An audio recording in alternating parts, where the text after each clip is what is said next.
Graça e paz, querido, tudo bem? Como é que vocês estão? Maravilha.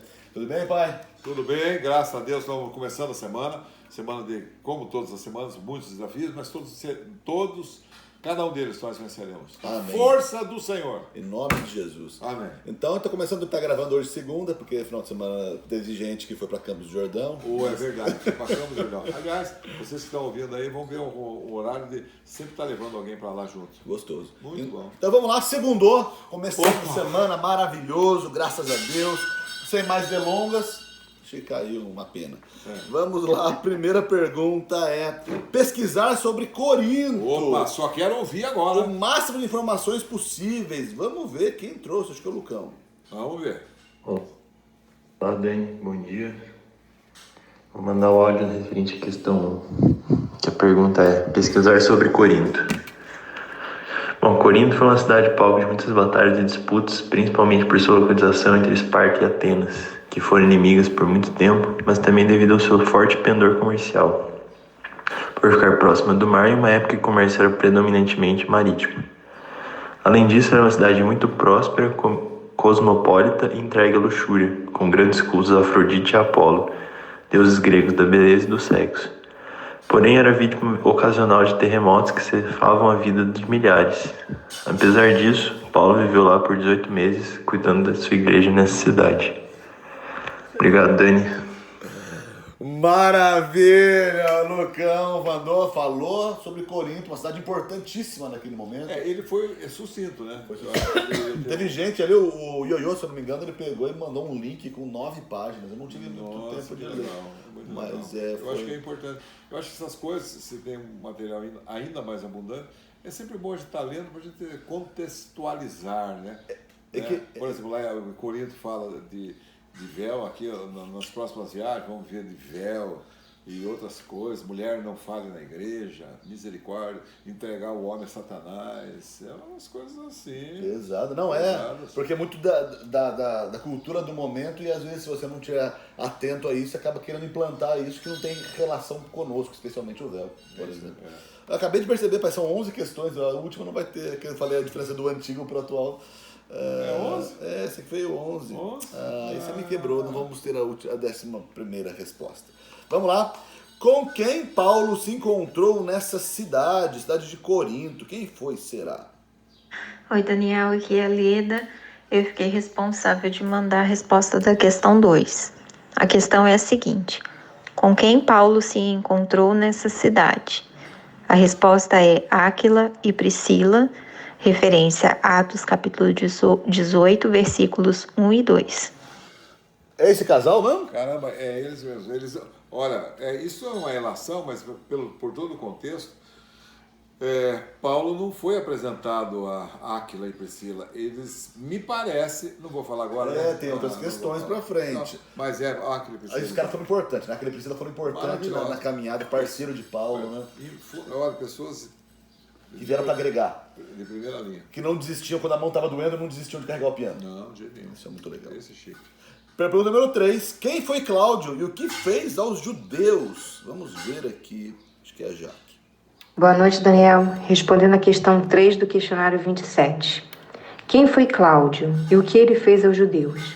Cláudio era imperador de Roma e decretou que todos os judeus fossem expulsos da capital do Império Romano porque ele considerava o cristianismo como uma seita. Caramba, cruel esse cara, hein? Cruel esse cara. Foi o imperador mandava pouco na época lá, né? Romano, misericórdia. Tocou o judeu de lá. E por essa razão, Áquila e Priscila tiveram que sair de lá. Adiante, no futuro, nós veremos que Áquila e Priscila voltaram para lá. Perfeito. Mas enquanto estava em vigência, essa ordem, eles foram mesmo obrigados a desocupar o trecho. Convidados a se retirar, na força. Ou por bem. Ou sai ou morre, tá beleza. Escolha. Pergunta número 4. Como você explicaria a fé de Áquila e Priscila, uma vez que eles já criam quando chegaram de Roma? Nossa, vamos ver a questão. A paz do Senhor, pastor Daniel, pastor Eros. Eu vou responder a pergunta número 4. Como você explicaria a fé de Áquila e Priscila? Resposta: a fé deles era nítida e a convivência com Paulo fez com que eles crescessem mais em sua fé em Jesus. O vínculo entre eles era muito grande e, em certa ocasião, Priscila e Áquila arriscaram suas vidas em favor do apóstolo. Romanos 16, 3 e 4. Legal, a irmã acabou falando da fé deles, que a fé era robusta de fato. Mas a pergunta, acho que o foco maior era o momento da fé que tinha começado a nascer, né? Ô Cecília, saudade de você, menina. Tudo bem com você, Fiota? É assim, agora eu posso falar aqui? Agora pode. Agora eu posso falar. Ele é meu censor, ele não me deixa, ele não põe lá em cima. É para não atropelar só. Aí é o seguinte, presta atenção, o que eu acho? Quando Paulo, depois que ele veio, ele foi para Jerusalém, isso eu estou fazendo um contexto da história de Paulo. Legal. Ele veio, estava lá em Damasco e ele veio, e aí os irmãos, ele testemunhou, Barnabé foi o cara que apresentou, trabalhou com ele para que o pessoal aceitasse ele, e todo mundo tinha medo dele, e aí os judeus queriam pegar ele e tal e coisa, e a igreja entendeu o seguinte: Paulo, aqui não convém você ficar. Não é bom você ficar. Não é bom você ficar. Convém você vazar daqui, porque você não só corre risco, como você põe-nos em risco. E aí então mandaram para a cidade natal dele, Tarso. Eles foram para lá. Ele foi para lá. E o que aconteceu? A Bíblia não diz isso, mas no contexto, me parece, meu julgamento... Não vai falar de tempo, não vou falar de tempo. Para a próxima questão. Ele não ficou um pouco tempo lá, não. Até que surgiu no cenário de novo em Antioquia. Uhum. E aí, o que aconteceu? O tempo que ele ficou, que não foi pouco, você acha que Paulo ficou quieto?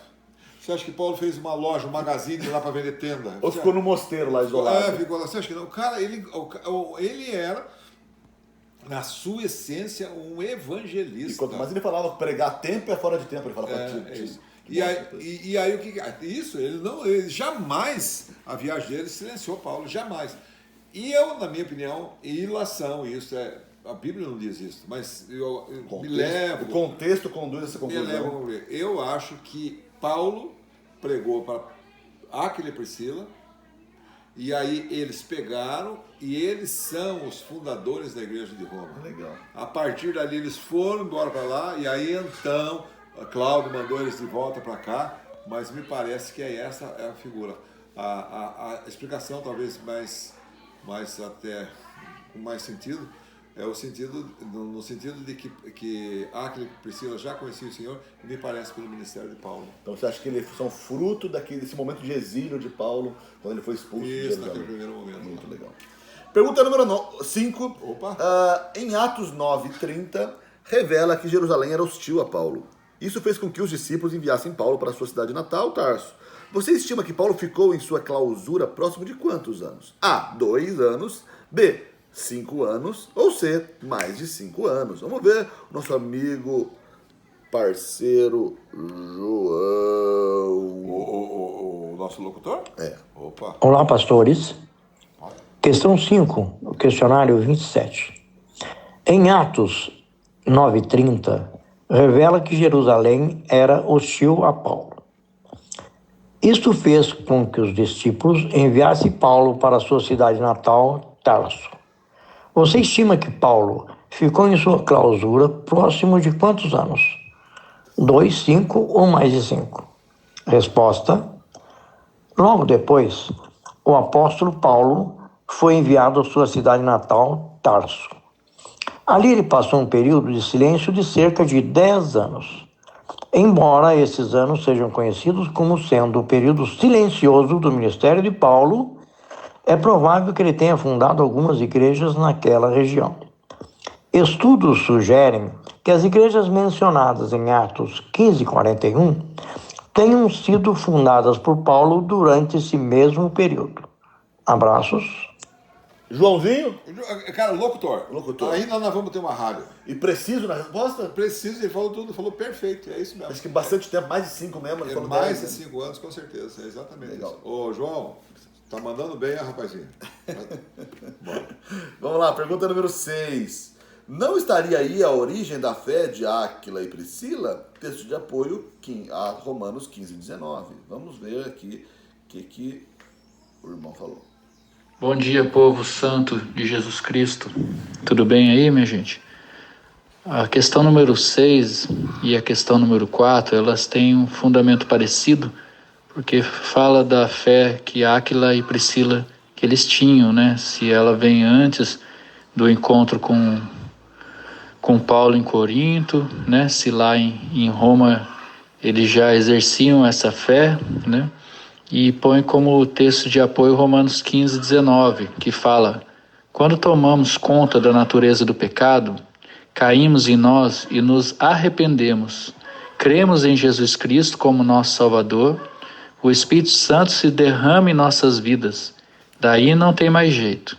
É uma entrega dia a dia para viver a vontade do Pai.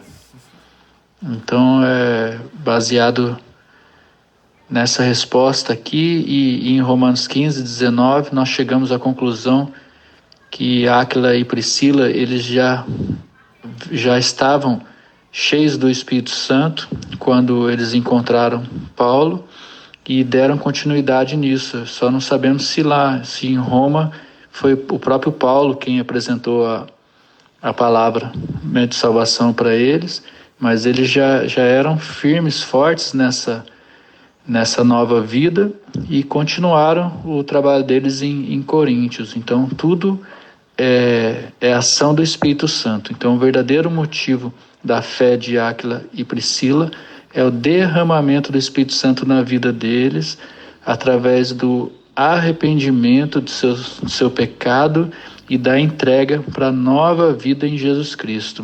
Amém, povo. Amém. Eu só fiz uma observação que ele mandou na sequência. Falei que era Romanos 15:19, mas eu li na minha resposta. Porque se ele falou que disse, só que ele leu a resposta dele. Explica aí pro pastor Ezio para não me xingar. Não, foi tudo mesmo isso, conforme nós já falamos isso, né? Nós já, na minha fala anterior, eu já mencionamos isso. De fato, é só uma coisa que ele disse assim, que talvez Paulo tinha encontrado eles em Roma. Paulo ainda não tinha ainda ido para Roma, não conhecia Roma, não tinha passado. Então isso foi no tempo que eu julgo, creio, no tempo do exílio de Paulo lá na sua cidade natal. Tarso. Beleza, pergunta número 7. Quem escreveu 1 Coríntios? Pergunta objetiva, vamos ver. Anel, que é Simone, eu vou responder a pergunta número 7. Quem escreveu 1 Coríntios? Quem escreveu foi Paulo. Ele começa e termina a carta se identificando. 1 Coríntios 1:1, Paulo é chamado para ser apóstolo de Cristo, Jesus pela vontade de Deus, irmão de Sóstenes. 1 Coríntios 1:2, a igreja de Deus é aquela que está em Cristo Jesus, e chamado para serem santos, como todos os que em toda parte invocam o nome do nosso Senhor Jesus Cristo, Senhor deles e nosso. 1 Coríntios 1:3, a vocês, graças e paz, da parte de Deus, nosso Pai, e do Senhor Jesus Cristo. 1 Coríntios 16:21, eu, Paulo, escrevi essa saudação do próprio punho. Maravilha. Paulo, é claro, e também tem outro parceiro aí, né? Quem que é esse parceiro? Sóstenes, ele era um principal lá da sinagoga, que ouvindo a pregação de Paulo se converteu, se tornou uma nova criatura, e aí também teve o ônus do evangelho, de ser machucado. Todos aqueles que querem viver piedosamente padecerão perseguição, não tem jeito. Faz parte da vida. Pergunta número 8 também, né, no mesmo esquema. Quem foi Sóstenes? Opa! Beleza, vamos ver aqui. E aí, Dani, beleza? Aqui, oi. Vou responder a pergunta 8. Quem foi Sóstenes? Não queria que a pergunta fosse quem foi Sócrates, porque ia ser mais fácil. Eu ia falar ou filósofo grego ou jogador do Corinthians, né? Mas então, tem duas alternativas para saber quem foi Sóstenes. Esse nome é citado em Atos 18, falando que ele é o líder da sinagoga, né? E que Galho, porque nem quis escutar a petição dos judeus, eles acabaram se revoltando e espancaram ele. E em 1 Coríntios 1 também cita um Sóstenes, que ele era cooperador na fé com Paulo e provavelmente ele auxiliou Paulo a escrever a carta de Coríntios, né? Não encontrei nenhum versículo que afirme com certeza que eles são o mesmo Sóstenes, mas alguns autores dizem que sim, e até que faz sentido, né? Porque não tem muita razão para os judeus terem se revoltado com o líder da sinagoga à toa, né? E espancado ele. Muito provável pode ser que ele já estava com um pezinho ali no evangelho, e aí os judeus se revoltaram porque ele estava dando margem para essa nova seita dos cristãos. Então é isso, valeu, Dani. Até mais. Maravilha. Sócrates ou Sóstenes? Agora engraçadinho, agora você, caramba. Mas é o mesmo, realmente é o mesmo.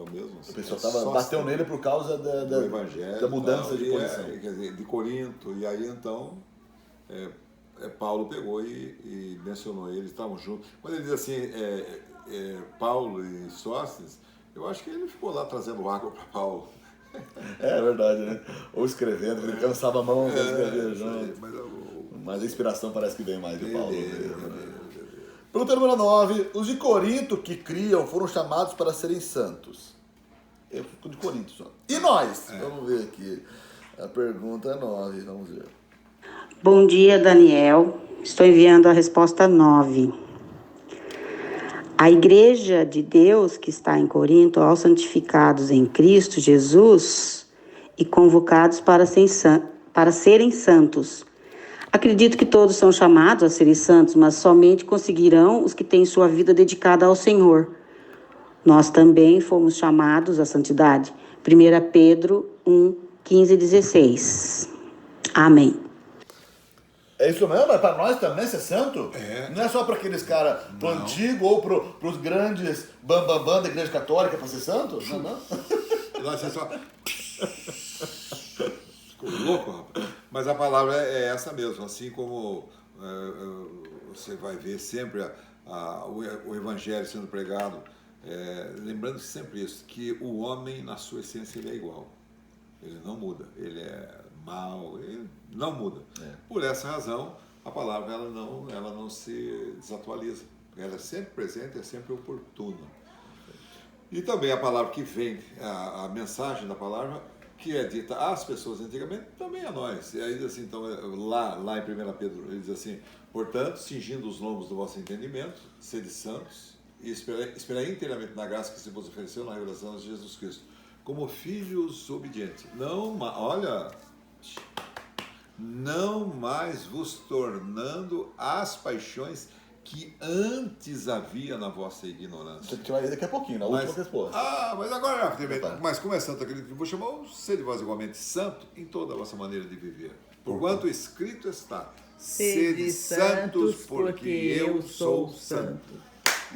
Logo, a gente só consegue ser santo se o santo está em nós, porque é a manifestação dele que me leva à santidade. Perfeitamente. Sem isso, a gente é adestramento e nunca vai conseguir. Isso que você está falando é Colossenses 1:27. Cristo em vós. Aí sim, esperança da glória. Em vós. Maravilhoso. Pergunta número 10, é uma pergunta que a irmã nossa vai dar uma aula para nós. O que é santificação? Questão 10. O que é santificação? O irmão João encontrou no dicionário. Santificação significa literalmente o processo pelo qual se separa algo ou alguém para um uso ou propósito religioso, ou seja, tornar sagrado ou consagrar. Eu e alguns irmãos colocamos algumas referências bíblicas. Coríntios 6, 11 e 12. Assim foram alguns de vocês, mas vocês foram lavados, foram santificados, foram justificados no nome do Senhor Jesus Cristo e no Espírito de nosso Deus. Tudo me é permitido, mas nem tudo convém. Tudo me é permitido, mas eu não deixarei que nada domine. O Vinícius também mencionou esse trecho. Efésios 1:4. Porque Deus nos escolheu nele antes da criação do mundo, para sermos santos e irrepreensíveis em sua presença. Hebreus 12:14. Esforcem-se para viver em paz com todos e para serem santos. Sem santidade ninguém verá o Senhor. 1 Tessalonicenses 3, 12 e 13. Que o Senhor faça crescer e transbordar o amor que vocês têm uns para com os outros e para com todos, a exemplo do nosso amor por vocês. Que Ele fortaleça os seus corações para serem irrepreensíveis em santidade diante de nosso Deus e Pai, na vinda do nosso Senhor Jesus com todos os seus santos. E em João 17 está escrito: santifica-os na verdade, a tua palavra é a verdade. O irmão Vinícius mencionou 2 Coríntios 7:1. Amados, visto que temos essas promessas, purifiquemo-nos de tudo que contamina o corpo e o espírito, aperfeiçoando a santidade no temor de Deus. A Vível, ela mencionou Efésios 4, 22 a 24. Quanto à antiga maneira de viver, vocês foram ensinados a despir-se do velho homem, que se corrompe por desejos enganosos, a serem renovados no modo de pensar e a revestir-se do novo homem, criado para ser semelhante a Deus em justiça e em santidade provenientes da verdade. Então, assim ficou a resposta. Santificação é a busca de que Cristo cresça em mim e que eu diminua. E o pecado fica claro, com o Espírito Santo nos ajudando no discernimento e entendimento do que Cristo quer de nós, pois sabemos que somos pecadores e que nada merecemos. E quanto mais cremos em Cristo, vemos que o pecado é algo que não mais planejamos, que evitamos e que oramos para que nossa fé aumente e com isto o pecado diminua. É crer em Cristo e ser dele, e ele, sendo o Senhor de mim, me indicará o seu bom caminho através da sua palavra, a palavra da verdade. Resumindo, santificação é nos tornarmos a cada dia mais parecidos com Cristo. Crescer em Cristo e com Cristo. Amém. Amém, isso mesmo, pai? Quem foi que escreveu isso? Quem foi que falou? A Esther. A Esther. Olha, matou a pau. Disse tudo, perfeitamente isso. Só para fechar isso, não danificando toda a sua peça, mas as coisas têm que ser compatíveis. Se ele é santo, como é que ele pode viver com uma pessoa, aquele que é santo, como é que ele pode viver com uma pessoa em pecado, sujo? Como andarão dois juntos se não estiver de acordo? Não tem condição. Então todo o trabalho mesmo é de nos levarmos a esse estado de comunhão com ele. Quando eu estou sendo santificado, ouço a voz do Espírito, eu estou num caminho de aproximação. Legal. Isso aí. Não só para deixar de fazer o que é errado, mas também para começar a fazer o que é certo. Começar a amar, começar a entregar a vida. Isso é todo isso um processo. A santificação, então, não é só não fazer, e é fazer efetivamente pela ação do Espírito de Deus. É isso aí. Certíssimo? Amém. Vamos aí, última pergunta, não temos resposta, mas vale sempre você comentar. É 10ª primeira? 10ª, mano. 10ª. Qual a diferença da sua vida antiga e atual? Leia 1 Pedro, acho que você pode de cabeça aí, 13 a 16. Bacana, eu gostei do jeitinho que você falou. Sim, caramba. Portanto, cingindo, eu gosto de sua versão. Portanto, cingindo os lombos do vosso entendimento, sede sóbrios, e esperar inteiramente na graça que se vos ofereceu na revelação de Jesus Cristo. Como filhos obedientes, não mais vos tornando as paixões que antes havia na vossa ignorância. Você pode voltar para as paixões. Não você volte. Ó, pessoalzinho, olha pro vovozinho aqui. Ó, como vi um negocinho nesses bonequinhos que as pessoas põem aí.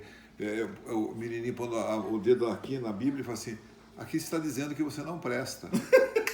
É verdade. Eu achei tão fantástico isso.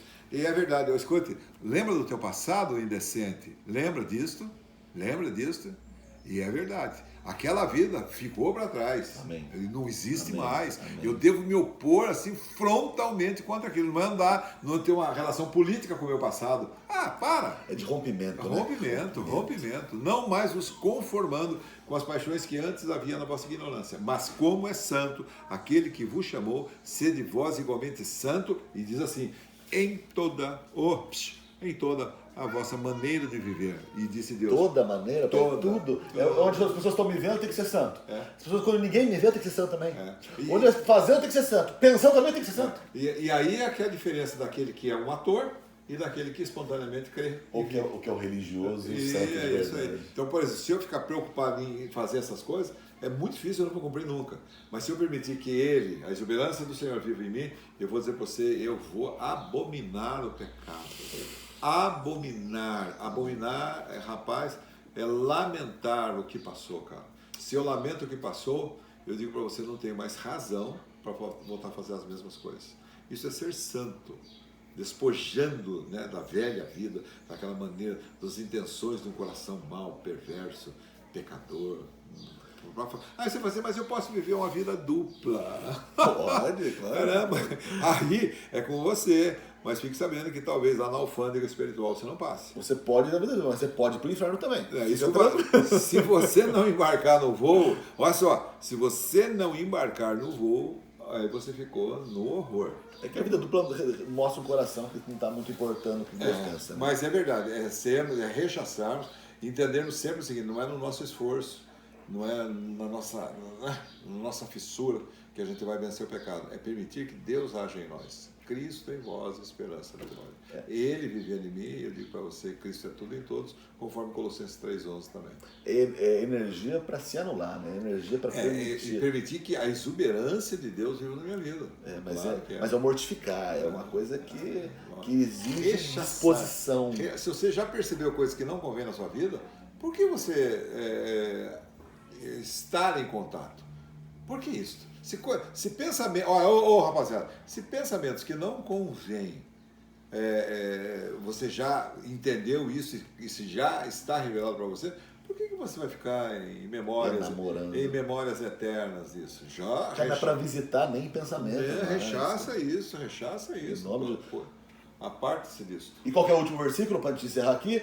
Pois escrito está: sede santos, disse Deus, porque eu sou santo. E se invocais por Pai, aquele que sem acepção de pessoa julga, segundo a obra de cada um, andai em temor durante o tempo da vossa peregrinação, sabendo que não fostes conquistados não com coisas corruptíveis, como prata ou ouro, que fosse resgatado da vossa vã maneira de viver, que por tradição recebestes dos vossos pais, mas com o precioso sangue de Cristo, como de um cordeiro incontaminado, imaculado, o qual... chega. Bora. Mas é demais. Maravilhoso. E aí santo mesmo. Seremos julgados. Não se conforme com a velha vida. Não tenha lembranças, paixões com aquela velha vida. O que você faz com o tentação? Foge.